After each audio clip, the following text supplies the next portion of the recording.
When a nation announces it wants to become the next global tech hub, you usually expect, well, you expect a very specific kind of playbook. Oh, absolutely. It is almost always framed as this strict engineering and finance problem, you Right. know? A government lays down the physical infrastructure, they offer these massive corporate tax breaks, build out the subsidized server farms, and then they just wait. Yeah, they just wait for the tech giants to plug right in. It is clean, it is highly binary, and entirely transactional. Completely transactional. Hmm. But today, we are doing a deep dive into a source that completely shatters that traditional playbook. It really does. It is fascinating. We are looking at a deeply philosophical lecture delivered in Busan, South Korea on April 19th, 2026.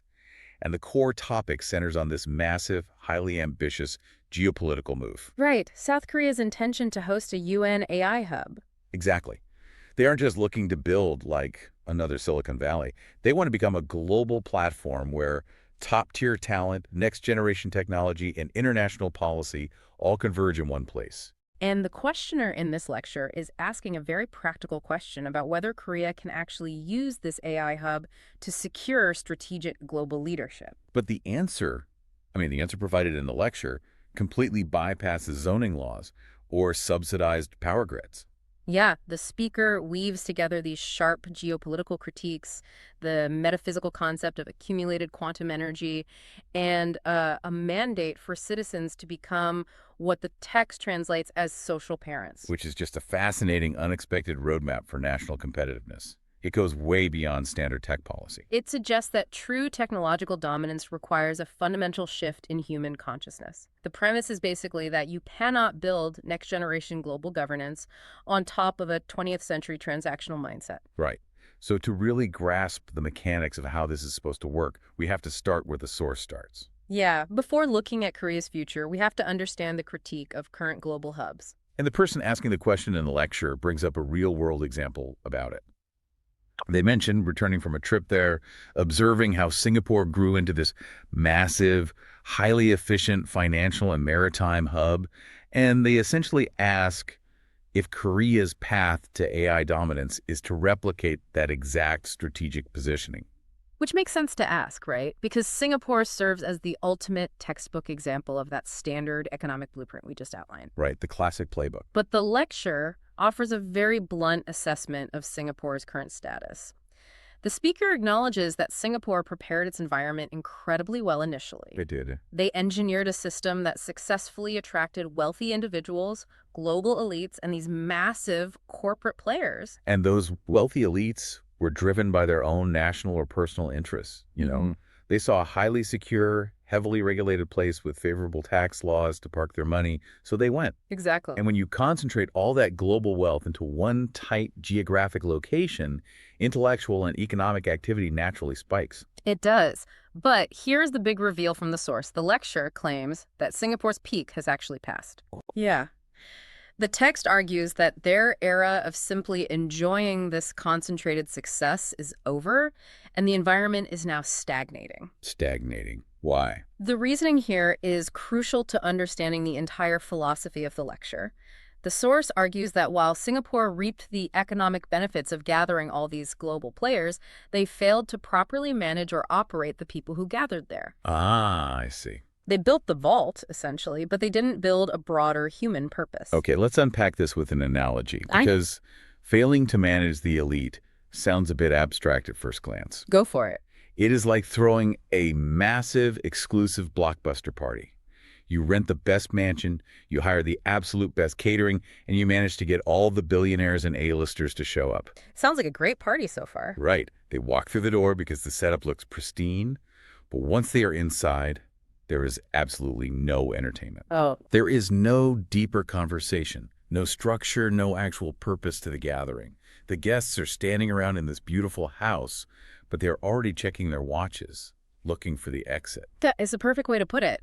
Taking that party analogy a step further, those global elites have reached the absolute peak of what a purely transactional environment can offer. Right. They're just standing there. Exactly. They cannot climb any higher there because the environment wasn't designed for human elevation. It was designed for wealth storage. Humans inherently possess a drive to climb higher and seek deeper meaning. Right. And when an environment can't provide that upward trajectory, the capital and the talent start looking for an exit. And the text suggests these global players are in a state where they would leave right now if they could. They just haven't found a better, safer alternative to move their wealth and energy to yet. I want you, the listener, to think about where you invest your own time, your energy, and your resources. Are you drawn to projects or companies that just have a lot of initial hype? Or do you actively look for environments that actually have sustainable, purposeful management once you get in the door? It is a huge difference. It really is. Yeah. When the initial excitement fades, the lack of a deeper operational purpose becomes glaringly obvious. And this impending transition of global wealth is exactly what the source says Korea must prepare for. The lecture claims that if Korea structures its society correctly, all of that restless global capital and talent will inevitably flow to them. Because the elites are already looking for their next destination. Exactly. But the lecture is also very clear that right now, Korea is not currently prepared. The wealth hasn't moved yet. Right. But the moment Korea demonstrates the capability to be a safe, deeply purposeful environment, the global economy will flow in automatically. If Korea remains precarious, socially divided, or culturally unsafe, these elites with immense wealth will absolutely refuse to come, no matter how many tax breaks are offered. So, what does this all mean? If capital and talent are looking for the exit from purely economic hers, and a tax break isn't enough to lure them, what are they fundamentally looking for? The lecture uses a very specific word to describe this desired destination. It says they are looking for a place that shines. Shines. Okay, so I want to push back on the definition of culture here. When I hear the word culture, especially in the context of South Korea, my mind immediately goes to soft power exports. Like K-pop. Exactly. K-pop, cinema, cosmetics, the incredibly successful entertainment industry that Korea is already globally famous for. But digging into the lecture, the source clearly isn't just talking about entertainment. No, not at all. The concept of shining is the central mechanism of this entire philosophy. It starts with a strict doctrine laid out by the speaker, which is do not envy other countries' wealth. Do not envy wealth. Right. The text warns that envying a nation that has simply accumulated a large pile of resources entirely misses the point of global leadership. The source argues that if a country builds wealth but fails to foster culture, that wealth cannot truly shine. It remains inert. Exactly. It is just a pile of gold sitting in a dark room. Culture, in the context of this lecture, refers to the fundamental operational fabric of a society. Right, like a gravitational pull for global energy. Yes. It is about how citizens interact, the baseline of societal trust, the collective values they hold, and how intelligently they manage the resources they have been given. The source states that wealth doesn't shine on its own. A society has to take that wealth and metabolize it into elevated cultural practices. And if it do that, If a nation can take even a modest amount of resources and make it shine through a superior, high-trust societal culture, it creates an enormous gravitational pull. Energy always moves to places that shine. let's break down the mechanics of that magnetic force. A high-trust, cohesive society is inherently a low-friction society. Exactly. If you are a global elite looking to invest trillions of dollars into something as volatile and powerful as artificial intelligence, your biggest enemy is risk. You don't want to park your capital in a country where the societal fabric is tearing apart. Right, where political division threatens infrastructure, or where the population is deeply unhappy. You want the ultimate risk-free haven. And the text argues that when wealth radiates outward through a highly functioning, purposeful society, it acts as a magnetic force. Because shining is the ultimate indicator of stability and advanced management. So to create this shining culture and attract the AI hub, a nation needs fuel. It needs power. And here is where the source transitions from socioeconomic theory into a fascinating blend of the metaphysical and the scientific. Yeah, it really takes a turn here. The source introduces a concept called Nagong, Nagon. which generally translates to inner strength or internal power. However, the source provides a highly specific, almost physics-based definition for it within this geopolitical context. Right, the text defines Nagong as the accumulation of quantum energy. Exactly. The lecture operates on the premise that humans inherently possess the capability to manage the Earth and even the universe, but exercising that immense responsibility requires a massive, deliberate accumulation of this quantum energy within the population. That is wild. The source is literally framing human potential as a measurable, accumulating energy. We aren't just talking about a population being well-educated or having a strong work ethic. No, the Cartesian view of humans as just gears in an economic machine is completely replaced by a quantum view where citizens are energy I accumulators. love that. And the text states that this quantum energy is constantly present, but in modern society, it is scattered and dissipated. Right. And the primary goal of a nation's leadership should be to help the public gather and stack this energy. When this quantum energy is properly accumulated within an individual or a collective society, it transforms into Neigong. It becomes real, actionable kinetic power. Yes. That accumulated inner strength is the actual fuel that emits the light making a culture shine. Here's where it gets really interesting. The source uses this concept of quantum energy to deliver a sharp, unsparing historical critique of modern leadership. Oh, absolutely. The speaker points out a massive failure that occurred right around the new millennium. Since the year 2000. Right. Starting then, leaders across various sectors should have recognized this shift and started teaching the public how to accumulate their inner energy. They should have been actively fostering this national Nagong. But they didn't.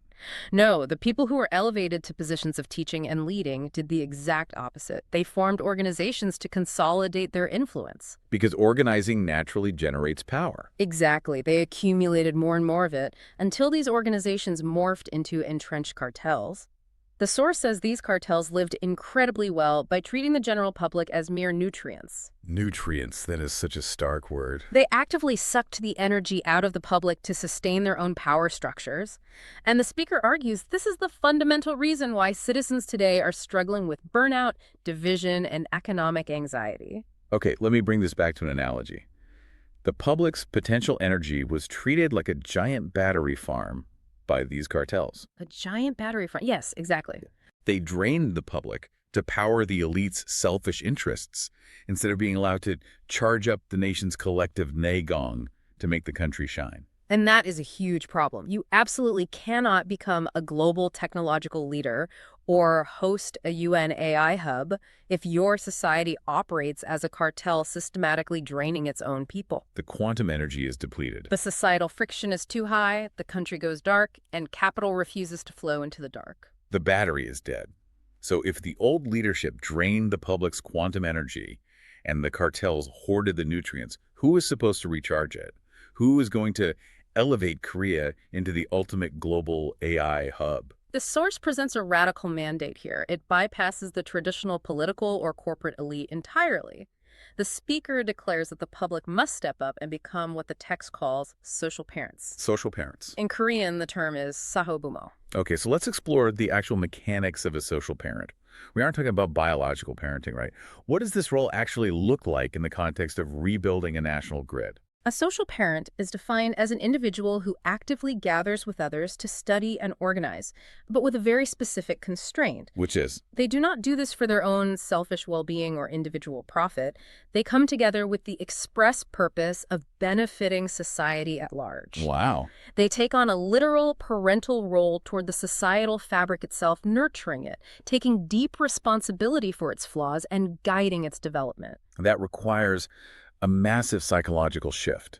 You are no longer viewing yourself as just a consumer extracting value from the economy. Or a worker trading time for money. You become an active caretaker of the societal environment. But the lecture doesn't frame this as just a nice moral guideline or an appeal to charity, does it? There's a deeply metaphysical, almost mechanical reward tied directly to this shift in behavior. Yes. The source introduces the concept of Chonsan, translating to the descendants of heaven. The text states unequivocally that Koreans are Chonsan. And because of this unique historical and spiritual identity, when they act selflessly in the capacity of social parents, they naturally draw in Changi, which is the energy of heaven. The text is very careful to emphasize that you do not beg or plead for this heavenly energy. Yeah, right. You don't pray for it like a favor from the universe. Not at all. The mechanism described is entirely deterministic, functioning almost like a law of physics. The source says that if you organize and study purely for the good of society, the universe is obligated to provide this energy to you automatically. Obligated. Yes. If you build the correct vessel, a selfless, cohesive group, the energy has no choice but to flow into it. The speaker goes so far as to note that if the universe failed to provide this energy under those conditions, then God would be cheating. That is an intense way to frame it. You create the structural conditions where the natural energy of the universe must arrive. Exactly. And if the social parents do this well, global leaders will flock to Korea to learn, marking the beginning of global peace. Okay, wait. I have to play devil's advocate for a second here because the contrast is just staggering. Sure. We started this deep dive talking about hosting a UN AI hub. We're talking about artificial intelligence, the most advanced engineering on the planet, global tech dominance, securing trillions of dollars in foreign investment, Right. and the strategic roadmap to outcompete Silicon Valley or Shenzhen is essentially extreme societal selflessness. I know, it sounds like a total paradox. We are saying that by completely ignoring the pursuit of profit and acting like social parents, a country will somehow dominate the most lucrative tech market in human history. It is a paradox, but we have to look at how the speaker methodically resolved that tension. The source explicitly warns these Tianjin against being greedy for money. It bluntly states, do not envy money. Do not envy money. Furthermore, it warns that if you do envy money and operate out of greed, you will lose whatever resources you currently hold. Because greed is the exact mechanism of the old system. Greed is what built the cartels that drained the quantum energy in the first place. If you use the old tools, you just rebuild the old decaying grid. That is exactly the point the source is making. Yeah. And here's how the paradox resolves into a practical economic strategy. The text promises that if the citizens remain grateful for what they have, completely abandon the pursuit of personal wealth, and focus entirely on their roles as social parents working to elevate society, massive economic wealth will naturally be brought in from the outside. Naturally brought in. Why? Because we return to the core operational doctrine, energy moves to places that shine. Oh, wow. So by completely ignoring the desperate chase for capital and focusing 100% on the health and cohesion of the society naturally transforms into that highly managed, perfectly safe, culturally radiant environment. Exactly. The elites sitting in places like Singapore are desperately looking for a combination of absolute safety and higher purpose. If Korea operates as a society of social parents, it fundamentally eliminates the societal friction and risk that capital fears. It becomes the safest, most culturally advanced, highest trust place on earth. Yes. Capital views that extreme societal selflessness not as a charity, but as the ultimate risk mitigation strategy. Therefore, the wealth doesn't need to be chased. It will flow in automatically because it has nowhere better to go. It is an incredibly tight, full-circle argument. It really is. The text concludes that if the social parents execute this correctly, global leaders won't just flock to Korea to invest their money. They will come to learn how this society operates. So to synthesize this for you, the listener, according to this intriguing 2026 lecture, the path to becoming a global AI hub isn't about tax breaks or tech infrastructure alone. No. It requires a nation to reject cartel-like greed, accumulate inner quantum energy, and operate as social parents. Only then will a nation radiate a selfless culture that magnetically attracts the world's wealth and talent. It is a profound departure from how the modern world thinks about national competitiveness. It argues that you simply cannot build next-generation, world-altering technology on top of a decaying, cartel-driven societal foundation. The foundation must be upgraded first. Which leaves us with a final thought for you to mull over as we wrap up this deep dive. The source argues that acting purely for society, rather than profit, is the ultimate way to attract global resources. Right.